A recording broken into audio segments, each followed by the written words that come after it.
Hey, this is John with MoparRestorationParts.com. We're here again on day 6 or 7, I forget.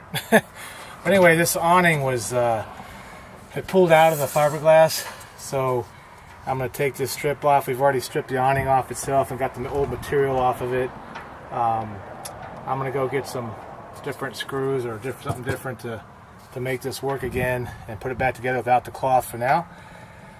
But other thing we've done, we've pulled the gas tank, sent it off to a place to be cleaned. It'll be done on Monday, hopefully by 1 or 2 o'clock, and I doubt that I get that in because the sending unit's bad.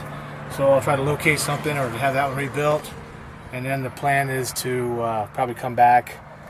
I'm not sure when, but that remains to be seen. But come back to get the tank back in, and just continue. So anyway, day 7, Friday, no, day 5. I think it's day 5, 6. It's 5 or 6, who cares?